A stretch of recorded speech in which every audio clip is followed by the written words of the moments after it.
왕기가 서린 집을 빼앗기다. 추존왕 원종과 인원왕후의 장릉을 가다. 구독과 좋아요 눌러주세요.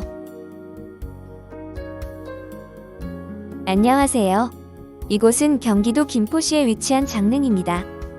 김포 장릉은 조선 16대왕 인조의 부모님인 원종과 인원왕후가 잠든 곳이랍니다. 추존왕 원종은 1580년 조선 14대왕 선조의 5째 아들로 태어났습니다.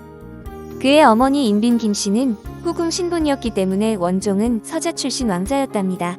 그는 정원군이라는 봉호를 받으면서 귀하게 자란 왕자였습니다. 그러나 선조실록의 기록을 보면 그의 성품은 포악했다는 내용이 있어 당시 여러 사람들에게 좋은 이미지는 아니라고 보고 있습니다.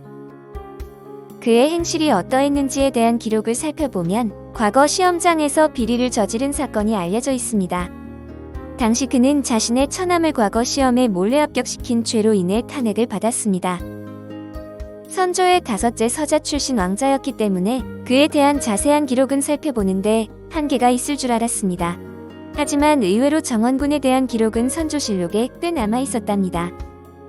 선조실록에서 나온 정원군에 대한 내용은 좋은 내용이 아니었습니다. 그는 과거 시험에서 비리를 저지른 일뿐만 아니라 군적 회피자를 몰래 숨겨주는 일도 있었습니다. 그로 인해 당시 그의 평판은 조정에서도 좋지 못했을 것이라 봅니다.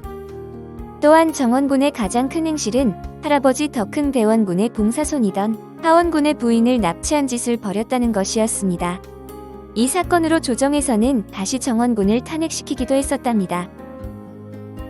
대중들에게 널리 알려진 정원군의 모습은 단순히 인조의 아버지였습니다. 하지만 실록 속 그에 대한 내용을 살펴보면 매우 파란만장한 인생을 살다 간 인물이라는 것을 알 수 있습니다. 그 역시 아버지 선조와 이복형 광해군의 제2계단의 이름을 알릴 정도로 그의 인생은 조용할 수 없었습니다. 그 역시 임진왜란을 겪으면서 매우 큰 혼란을 겪고 피난길에 오르기도 했습니다. 그 과정에서 형제들이 인질이 되는 아픔을 겪기도 했었답니다. 그렇게 시간이 흘러서 아버지 선조가 승하하고 이복형인 광해군이 왕위에 오르게 되었습니다. 당시 정원군은 이복형인 광해군과 괜찮은 관계를 유지하고 있어 생활하는데 문제가 없었습니다. 특히 정원군의 어머니인 인빈 김씨가 광해군과 사이가 좋았기 때문에 정원군한테 피해가 가지 않았습니다. 여러 사건으로 탄핵까지 받았던 정원군은 광해군 시기에도 무사히 잘 지낼 수 있었습니다. 하지만 시간이 흐르면서 그에게도 점점 위기가 닥쳐오기 시작했습니다. 조선의 15번째 임금이었던 광해군은 서자 출신이었습니다. 광해군은 정통성이 약한 군주였기에 왕위를 위협받는 것에 두려움을 느꼈습니다. 왕의 자리에 위기감을 느낀 광해군은 의심병이 생길 정도로 매우 예민해지기 시작했습니다. 결국 광해군은 자신의 자리에 위협이 되는 인물들을 정리하기 시작했습니다. 특히 광해군은 선조의 계비인 인목왕후를 서궁으로 유폐시키고 이복 동생인 영창대군은 처형시켰답니다. 광해군의 의심으로 인해 왕실 사람들은 큰 불안감을 가진 채 살아가야 했습니다. 그건 세 아들을 낳고 기르던 정원군 역시 마찬가지였죠. 그리고 광해군의 형이었던 임해군 역시 위험한 인물로 간주하여 유배를 보냈습니다. 그러다 임해군 역시 얼마 못 가 의문사하는 일이 발생했답니다. 이복 형제들의 죽음으로 정원군은 불안함을 많이 느꼈을 것입니다.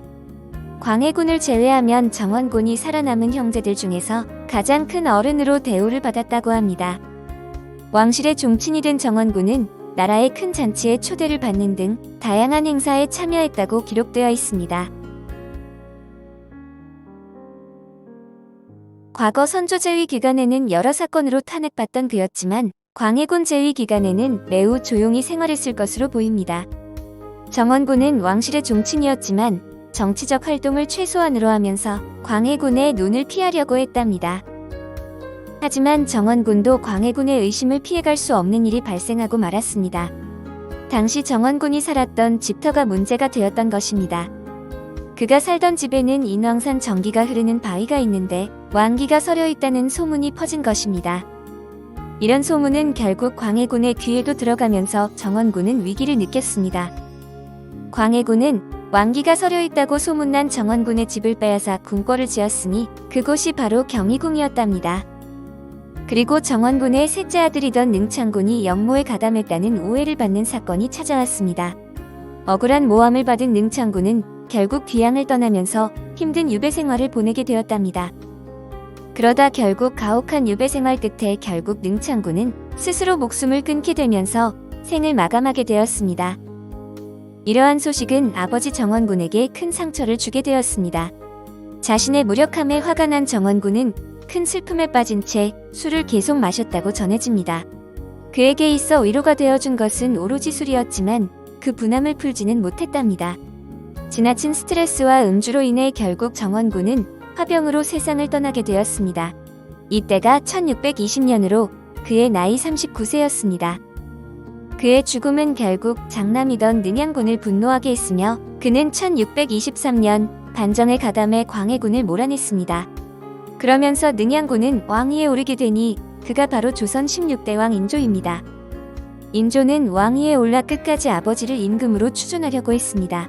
정통성이 없었던 정원군이었기에 신하들은 그가 임금으로 추존되는 걸 반대했답니다. 하지만 인조는 계속 아버지를 임금으로 추존하기 위해 노력했습니다. 그러한 노력 끝에 아버지 정원군은 원종으로 추존되었으며 무덤 역시 왕릉으로 승격되었답니다. 김포장릉에 가시면 왕릉으로 승격된 왕자의 묘라는 것을 확인할 수 있습니다.